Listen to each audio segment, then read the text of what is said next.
Hi, is this thing on?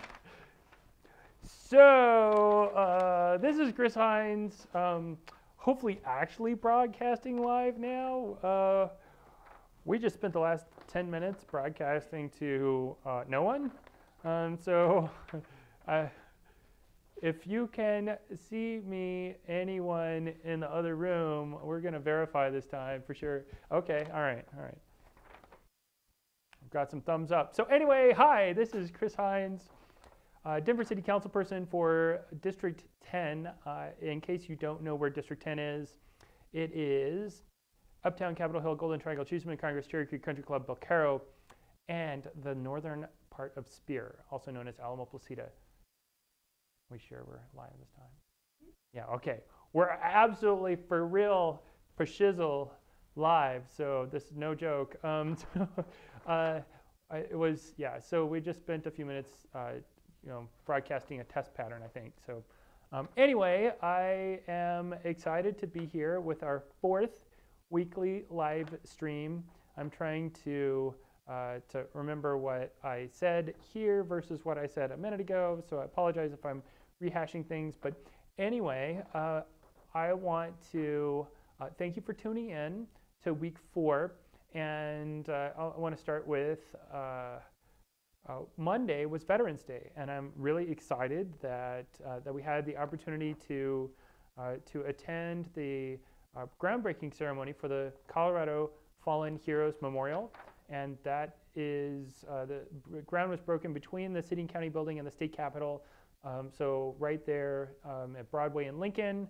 And so if you have served in our military, thank you for your service. Thanks to all active and retired military members for serving our country, and thank all of you who have supported our military to help us have the opportunity to live stream on Facebook in front of you. So we were there with Governor Polis, and there were boatload of state legislators as well. So it was really neat to be there with a bunch of elected officials and our military. There was a 2-star general there. So anyway, because it was Veterans Day, we did not have a city council meeting on Monday. Instead, we had it on Tuesday. So on Tuesday, we also had the Finance and Governance Committee, where we moved forward the minimum wage bill. And so we'll have actually two more opportunities to talk about minimum wage, both in the full body of City Council. So we're still taking public input.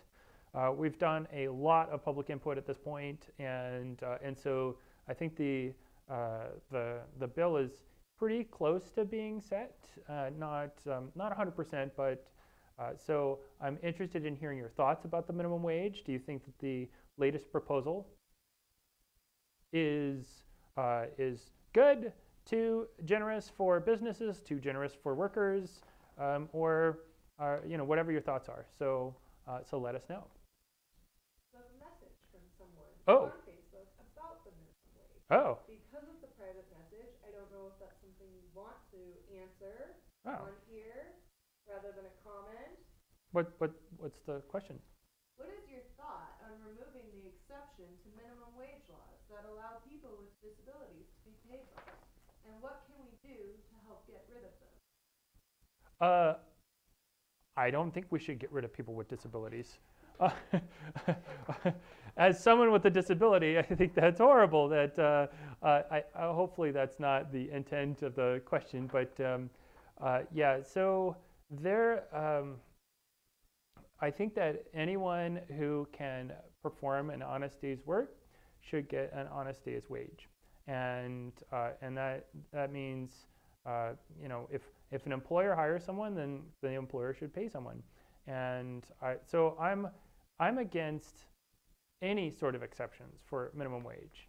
I think that if we're going to have a minimum wage, then we should have a minimum wage, not a minimum wage with exceptions.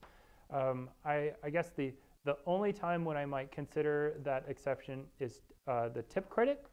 and that apparently is quite controversial as well. So I would say I'm not as familiar with the tip credit conversation as certainly some, like the Restaurant Association and people who work for restaurants. I also know that part of the reason why I don't know as much about tip credit is because we can't change it. It's set in state law, and the city has no flexibility over the tip credit. It's $3.05 lower than minimum wage, and that's that.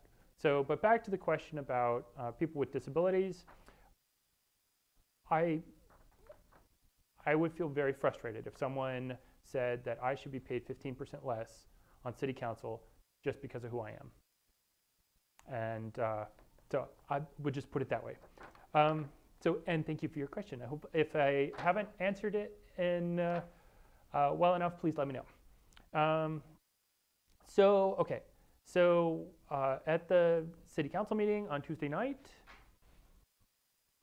someone was at the door and then they weren't. On the council meeting on Tuesday night, we voted on the city's 2020 budget, which was more just kind of a little squeak. I think the Tuesday night's vote took all of maybe 2 minutes. And so I would say I'm learning a lot about the budgetary process. I know very little about it, but hey, we're drinking from a fire hose here, and the budget process was already well underway on July 15th when I was inaugurated. And in case you didn't hear, on July 15th, we had no desks. Well, we had a whole bunch of broken desks. We had no functional desks. We had no computers. We had no phones. So it took us a while to figure out how to remedy that. And part of that's the lightning speed of government. So even though we were here technically on July 15th, we had to play some catch up too. So just to make sure that we weren't fully effective on July 15th, I guess is what I'm getting at.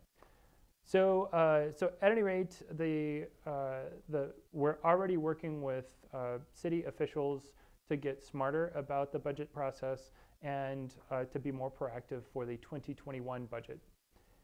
Let's see. So we also talked about common consumption areas, and we approved that. So that allows you and your friends to go to a special area that's set up, and you can buy an alcoholic beverage from one place, your friend can buy one from another place, and then you can meet in the middle in one of these special common consumption areas. And so if you're particular about the kind of alcohol you like and your friends are too, then hopefully this will address that concern. It's not like Bourbon Street in NOLA, Nolans.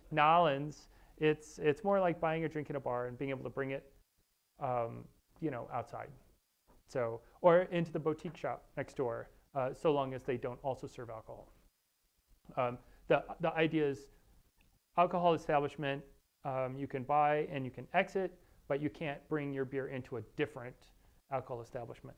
So anyway, on Wednesday, we participated in a panel with Councilwoman Kniech on affordable housing and communicating an effective affordable housing message. So there were a lot of people there. I didn't realize that there were going to be that many people, but I really had a lot of fun with the panelists. I thought hopefully I added my 2 cents, but I also learned a bit about affordable housing. The panel included Councilwoman Kniech. It included 2 developers. It included a couple neighborhood representatives, or well, 1 neighborhood representative, I guess, and me. So, and there were again several people there. It was really interesting to hear the perspectives of the people in the audience and answer questions about my perspective as a newly elected city council person. So let's see. We also, that same day, we talked with the League of Women Voters. That was right by City Park, so slightly outside of District 10. And so it was wonderful to have an opportunity to chat with the League of Women Voters.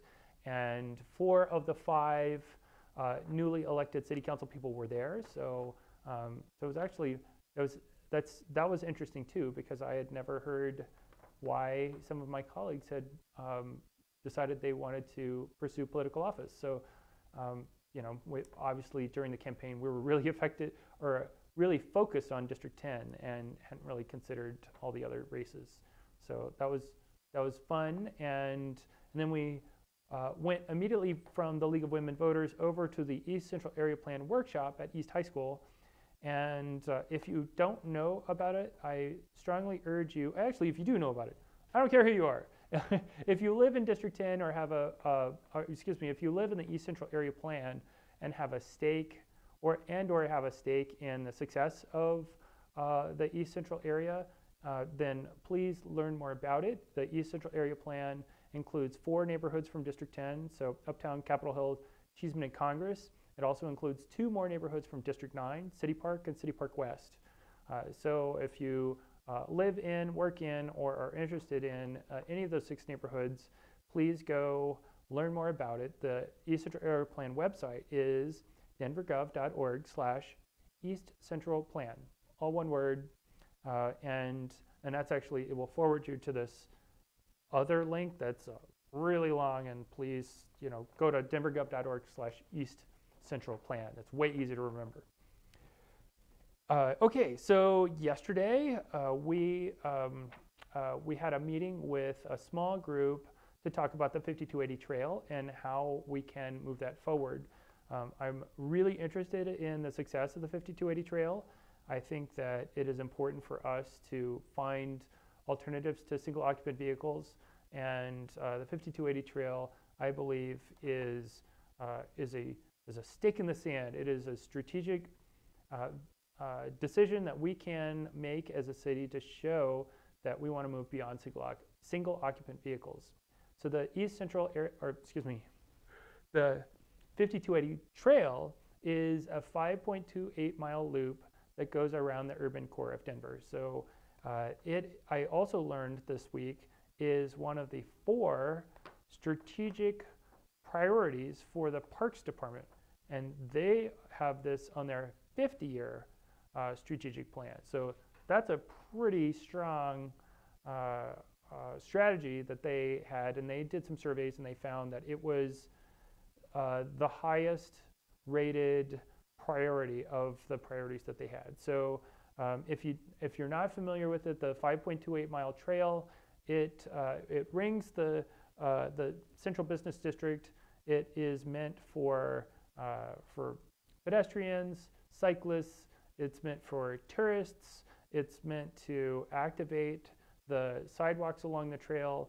It's meant to limit access to cars for that particular route, and it's meant to allow for extensions off of that particular route into the rest of the city. So I think that it'll be great for commuters. I think it'll be great for tourists. I think it'll be great for residents, because there'll be restaurants and coffee shops and all kinds of placemaking along the route.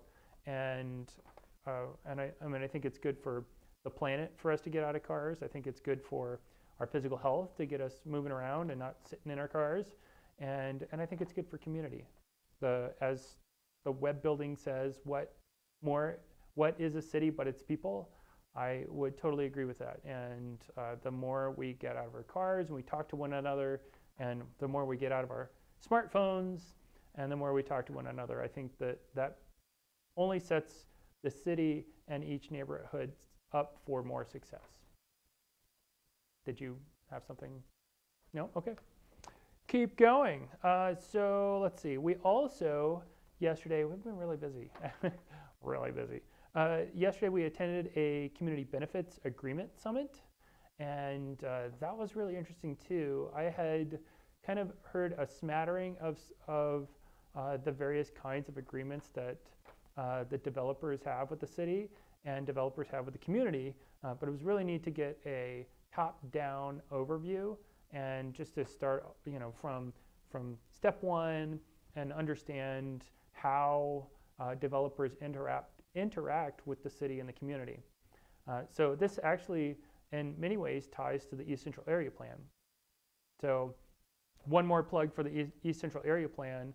The document has been or the conversation has been in process for 2.5 years, and the document is meant to be a celebration, a documentation, literally the celebration of the conversation between developers, government, and neighbors.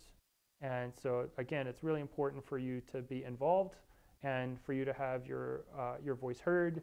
And so there are development agreements, which are the relationship between the city and developers. There are also community benefits agreements, which are the relationship between the community and developers. And again, the East Central Area Plan is showing the conversation between all three entities. Seems like we did something else yesterday too. So we also we joined a community discussion on the health effects of climate change, and so climate change is real. And then I remember because I was in the news on this one. Lyft. We went to the state capitol yesterday. This is how nuts the schedule is. Is that this happened 24 hours ago, and I'm already forgetting it. And I was in the news multiple times as a result. But so Lyft has announced that they are providing a fleet of 200 electric vehicles. They happen to be Kias. I don't remember the exact